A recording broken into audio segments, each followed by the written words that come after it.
You are listening to Christian Audio's production of Overcome, replacing the lies that hold us down with the truths that set us free, written and read by Clayton King. This audio recording was produced in 2017 by Christian Audio, which owns the copyright.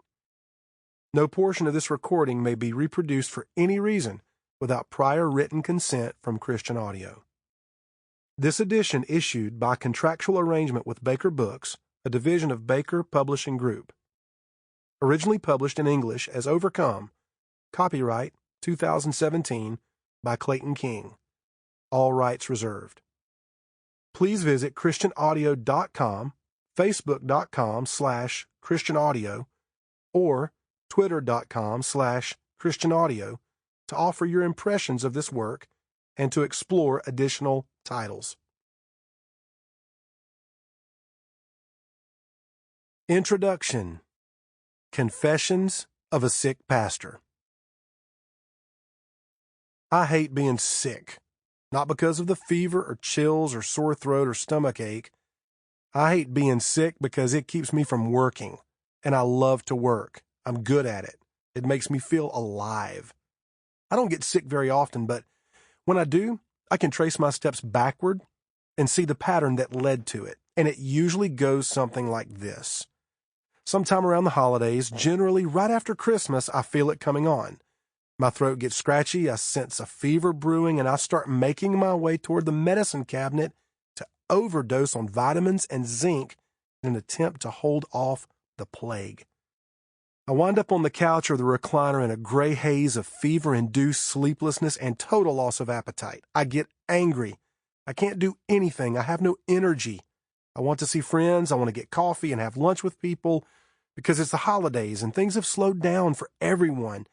It's the one time of year I have to see people, and I'm coughing up alien membranes all night long. And that's exactly why I get sick at the same time every year.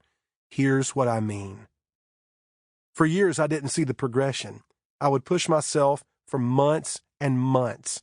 I would travel too much, preach too often, accept too many invitations, and fill my plate too full because there was work to be done. Naturally, I would stop exercising regularly because I just didn't have the time. This, in turn, would increase my stress levels and diminish my body's natural defenses, and we all know that when we're overloaded, it's harder to eat healthy and way easier to eat junk food and fast food with lots of calories and little nutrition.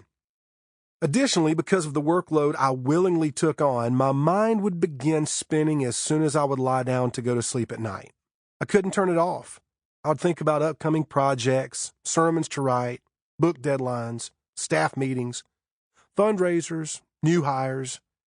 On the nights I could fall asleep without trouble, I would wake up between 2 and 3 a.m. with a compulsion to get up and work. Then I would be sleepy and grumpy the rest of that day. This would go on for weeks every fall leading into the holidays. I couldn't rest, so my resistance was shot. The pattern repeated itself for several years, but I was too blind to see it. My wife, Shari, saw through it, though, like she sees everything. Thank God for her ability to notice what I miss. It was the day after Christmas. I was storming through the house like a raging Brahma bull, complaining that this happens to me every year, and getting sick ruins my Christmas, and I don't get to see anybody or spend the holidays finally doing something I want to do. Why me? I'm cursed. God is punishing me for something. Satan is attacking me. With great care for my soul, Shari gently spoke up. This is what happens to us every year. We go and go and go. We take on too much. We don't take time off regularly. You don't have a Sabbath each week. We work too hard and say yes to too many things. We wear ourselves out, telling ourselves that we will rest up during the holidays. But when the holidays get here, our bodies finally slow down enough to actually get sick. We need to listen to our bodies. If we want to get better, we have to change our pattern. Sometimes I think my wife helped write the Bible. The lie that lurks beneath.